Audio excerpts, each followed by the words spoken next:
রায়গঞ্জে আরজিকর হাসপাতালের মহিলা চিকিৎসকের হত্যাকাণ্ডের প্রতিবাদে মুখর মহিলারা। শুক্রবার রাত 10টায় রায়গঞ্জের শিলিগুড়ি মোড়ের প্রিয়রঞ্জন দাসমুন্সির পাদদেশ থেকে আরজিকর কাণ্ডের প্রতিবাদ মিছিলে সামিল হন প্রায় 1000 মহিলা। মিছিলটি একটি অরাজনৈতিক সংগঠন প্রতিবাদী মেয়েদের দলের ডাকে সংগঠিত হয়। হাজার হাজার মেয়েদের রাতের উপস্থিতি এবং স্বতঃস্ফূর্ততা ছিল চোখে পড়ার মতো।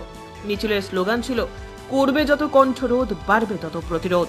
এই প্রতিবাদী মিছিলে উপস্থিত ছিলেন প্রাক্তন বিধায়ক মোহিত সেনগুপ্ত। মিছিলটি রায়গঞ্জ শহরের ঘড়ি মোড় হয়ে বিদ্রোহী মোড়ে গিয়ে শেষ হয়।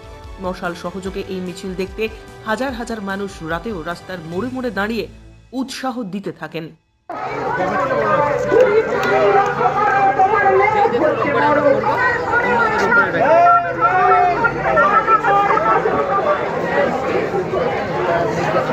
খুব ক্ষুদ্র পরিকল্পনা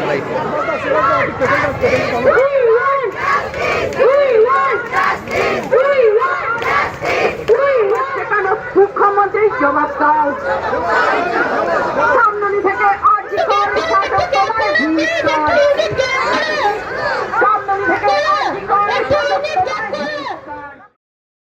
ব্যুরো রিপোর্ট, উত্তরের প্রহরী।